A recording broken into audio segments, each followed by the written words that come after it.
योगी आदित्यनाथ जब एक बार फिर से सत्ता में परचम लहराते नजर आए, जब फिर से सीएम योगी आदित्यनाथ का बोलबाला हुआ और जय जयकार हुई सीएम योगी आदित्यनाथ को लेकर, सब कहने लगे कि भाई बाबा की जीत हो चुकी है। बाबा एक बार फिर से यूपी में आ चुके हैं सीएम बनकर। एक बार फिर से इतिहास रच दिया सीएम योगी आदित्यनाथ ने। बीजेपी पार्टी में 5 साल तक सत्ता पर राज करने के बाद एक बार फिर से जनता ने दिया सीएम योगी आदित्यनाथ को मौका, एक बार फिर से बीजेपी पार्टी में सीएम योगी के पद पर राज करने का। लेकिन जहां पर सीएम योगी आदित्यनाथ को जनता के विश्वास के साथ ये जीत मिली बीजेपी पार्टी के साथ, वहीं अब खबर है कि अब अखिलेश यादव करहल की सीट से इस्तीफा दे सकते हैं। इस इस्तीफे के पीछे की सच्चाई क्या है, इस्तीफा क्यों दे सकते हैं, ये तो आपको बताएंगे। लेकिन इसी के साथ सवाल है कि आखिर अखिलेश यादव करहल से जीतने के बाद भी अपने पद से इस्तीफा देते हैं, तब उनके पद पर कौन नया उम्मीदवार नजर आएगा? परिवार वाला उत्तराधिकारी बनेगा या फिर कोई और नया इंसान? ऐसे में अब खबर है कि अखिलेश यादव अपने ही परिवार की एक महिला को बनाने वाले हैं करहल की सीट की तरफ से एक नया उम्मीदवार। कौन है वो महिला, क्या है पूरी खबर, देखिए रिपोर्ट। चर्चा हो रही है कि अखिलेश यादव अब सीट छोड़ने पर परिवार के किसी सदस्य को टिकट दिलवा सकते हैं, क्योंकि जब परिवार के किसी भी सदस्य ने किसी जीती हुई सीट को छोड़ा तो परिवार के सदस्य को ही चुनाव में टिकट दिया जाएगा। ऐसी खबर अब सोशल मीडिया पर आ चुकी है।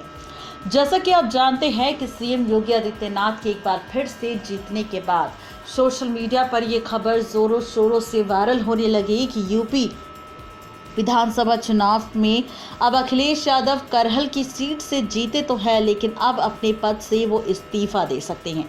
सवाल ये उठ रहा था कि आखिर इस्तीफा देंगे तो इस पद पर अब उत्तराधिकारी कौन बनेगा? परिवार से बनेगा या फिर कोई और बाहर का शख्स बनेगा? इसी पर आज इस रिपोर्ट में हम खुलासा करेंगे। दरअसल यूपी के विधानसभा चुनाव में समाजवादी पार्टी को लगातार दूसरी बार हार का सामना करना पड़ा। वहीं पार्टी के लिए राहत की बात तो ये थी कि राज्य में पार्टी पिछले विधानसभा चुनाव के तुलना में इस बार ज़्यादा सीट लेकर आई। वहीं पार्टी अध्यक्ष यानी कि अखिलेश यादव पहली बार विधानसभा चुनाव से लड़े और जीतने में कामयाब भी रहे, जबकि अखिलेश यादव आजमगढ़ से लोकसभा सांसद हैं।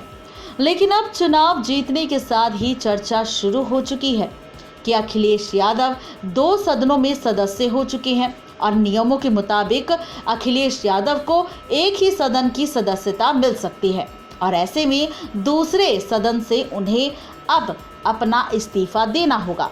ऐसे में खबर सामने आई कि अगर अखिलेश यादव को इस्तीफा देना होगा तो वो लोकसभा सांसद से नहीं बल्कि विधानसभा चुनाव से लड़ी गई करहल सीट से अपना इस्तीफा देंगे। अब लिहाजा कहा जा रहा है कि वो विधानसभा सीट को छोड़ सकते हैं।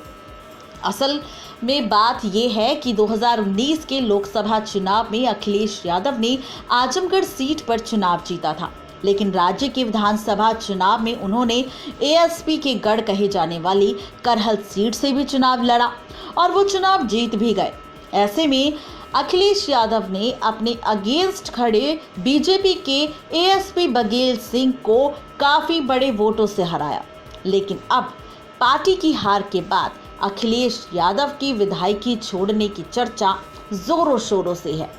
इस बात पर अब सोशल मीडिया पर चर्चा होने लगी कि अगर अखिलेश यादव करहल की सीट से इस्तीफा देंगे तो उनका उत्तराधिकारी कौन होगा?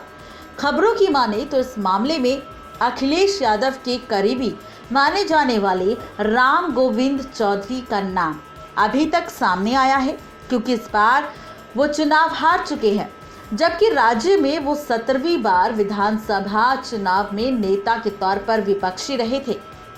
राज्य में इस बात की अब चर्चा भी होने लगी है कि करहल सीट पर पूर्व विधायक सोबरन सिंह यादव या सेवई परिवार का कोई सदस्य भी चुनाव लड़ सकता है। बता दें आप सबको कि सोबरन सिंह इस सीट से 4 विधायक रह चुके हैं और उन्होंने 2017 के चुनाव में मोदी लहर के बावजूद इस सीट पर जीत हासिल की थी। वहीं उन्होंने अखिलेश यादव के लिए सीट भी छोड़ दी थी। इसके साथ ही करहल सीट पर अखिलेश यादव की पत्नी यानी कि डिंपल यादव और मैनपुरी से पूर्व सांसद तेज प्रताप यादव का नाम जोरों शोरों से है। चर्चा है कि अखिलेश के सीट छोड़ने पर परिवार के किसी सदस्य को टिकट मिल सकती है, क्योंकि जब परिवार का सदस्य जीता है तो जीती हुई सीट वो छोड़ेगा तो वो परिवार के सदस्य को ही मिलेगी।